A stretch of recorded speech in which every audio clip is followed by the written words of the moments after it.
புதூர் நாடு சுற்றி பார்க்கலாமா வாங்க. இது வந்து டூரிஸ்ட் ஸ்பாட்ஸ்லாம் கிடையாதுங்க. திருப்பத்தூர் பக்கம் இருக்குது. பட் ஆனால் மலைவாழ் மக்கள் வாழ்கிற இடம் கொஞ்சம் நல்லாயிருக்கும். வியூ நல்லாயிருக்கும். ஒரு லாங் ட்ரைவ் போகலாம் அப்படின்னு நினச்சிங்க அப்படின்னா இந்த இடத்துக்கு கண்டிப்பாக போய்ட்டு வாங்க, மிஸ் பண்ணாதீங்க. ஒன்றும் இல்லை, நீங்கள் மேலே போயிட்டு அங்கே இருக்கிற மலைவாழ் மக்கள், அதுக்கப்புறம் அந்த வீடு வியூ இதெல்லாம் இயற்கையெல்லாம் ரசிச்சுட்டு அப்படியே வர வேண்டியது தான். அங்கே ஒன்றும் பெருசாக கிடையாது. ஒரு கோயில் இருக்குது. நான் இப்போது கவர் பண்ணல. நான் நெக்ஸ்ட் டைம் போகும்போது கண்டிப்பாக நான் அதை உங்களுக்கு கவர் பண்ணி காமிச்சு கொடுக்குறேன். டைம் இருந்தால் வீக்லி ஒன்ஸ் கண்டிப்பாக போயிட்டு வாங்க. அங்கே இருக்கிற ஒரு பச்சை பசேன்னு ஒரு சூழ்நிலை சூப்பராக இருக்குங்க. சுற்றியும் வயல், நடுவில் கோயில் பார்த்தீங்களா, ஒரு சின்ன கிராமம். அந்த அந்த வியூ வந்து ரொம்ப பிடிச்சிருந்தது. அப்புறம் கொஞ்சம் பசியாக இருந்தது. அங்கே ஒரு ரைஸ் கடை, ஒரே ஒரு ரைஸ் கடை தான் இருந்தது. அதுவுமே பயங்கரமாக கூட்டங்க. ஒரே ஒரு கடைங்கிறனால நல்லா சூப்பராக அந்த அண்ணா பேச்சும் நல்லா எல்லாருக்கிட்டையும் தன்மையாக பேசிவிட்டு நல்லா வியாபாரம் பண்ணிகிட்டு இருந்தார். அதுக்கப்புறம் ஒரு ரைஸ் போட்டு கொடுங்கண்ணா அப்படின்னு சொன்னோம். இருங்க சிஸ்டர், ஒரு 10 நிமிஷம் போட்டு தரேன், கூட்டமாக இருக்குது அப்படின்னு சொன்னார். சரிங்கண்ணான்னு வெயிட் பண்ணி வாங்கினோம். அப்புறம் அந்த அண்ணா சொன்னார், நெக்ஸ்ட் டைம் வரும்போதெல்லாம் வாங்க, அமாவாசை டைமில் இங்கே ஒரு துர்கா கோயில் இருக்குது, நீங்கள் அந்த பூஜையை வந்து கலந்துக்கோங்க, நல்லாயிருக்கும் அப்படின்னு சொன்னார். அப்புறம் ஆர்வ கலரில் பாருங்கள், நான் வீடியோ எடுக்கிறது தெரியும், கொஞ்சம் ரைஸ் எல்லாம் அப்படி நல்லா ஸ்டைலாக போட்டுட்டு இருந்தார். எப்போனாலையும் வாங்க, சாப்பிட்டுட்டு போகலாம், சிக்கன் இந்த மாதிரி எடுத்து கொடுத்தாலும் சமைச்சு தருவோம்னாரு. சரி ஓகேண்ணா அப்படின்னு சொல்லிட்டு அப்புறம் அங்கே ஒரு வீடு இருந்தது. மேலே போய் பார்க்கலான்னு பார்த்தா ஒரு 3 நாய் இருந்தது.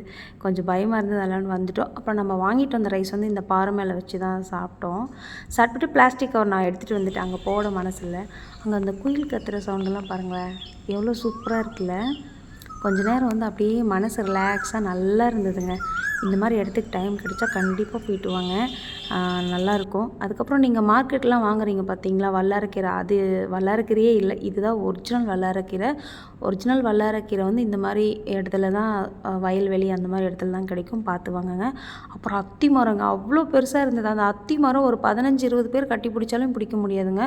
ரொம்ப பழமையான அத்தி மரம் போல். நிறைய வந்து அந்த வயலில், நெல் வயலெல்லாம் நிறைய விழுந்திருந்தது. ஓரத்துலேயே நெல் வயல் இருந்தனால. பட் ஆனால் கை கிட்டினது வாய் கிட்டல அப்படிங்கிற மாதிரி நிறைய பழம் இருக்குது. பட் யார் பறித்து போடுவா? ஏதோ கீழே 1-2 நல்லா இருந்தது, எடுத்துகிட்டு வந்தேன் ஆசைக்கு. ஒன்று நல்லா இல்லை, சொத்தியாக இருந்தது, பட் எடுத்துகிட்டு வந்தோம். அப்புறம் நார்த்தங்காய் மரம், பெரிய மரங்க அது. அது கீழே பார்த்தா ஒன்று மஞ்சளாக சூப்பராக இருந்தது. அது ஒன்றும் பண்ண முடியாது, எனக்கு அது ஊறுகாவும் போட தெரியாது.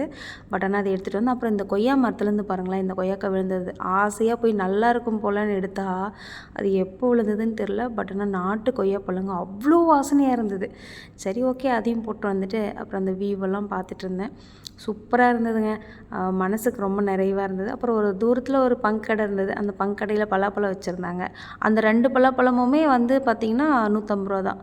சரி வாங்கிட்டு வீட்டுக்கு போகலாம் அப்படின்னு சொல்லிட்டு கிளம்பி வந்தாச்சுங்க. நீங்களும் இந்த வீடியோ பிடிச்சிருந்தா லைக் பண்ணுங்கள். இந்த இடத்துக்கு போய் பார்த்துட்டு எப்படி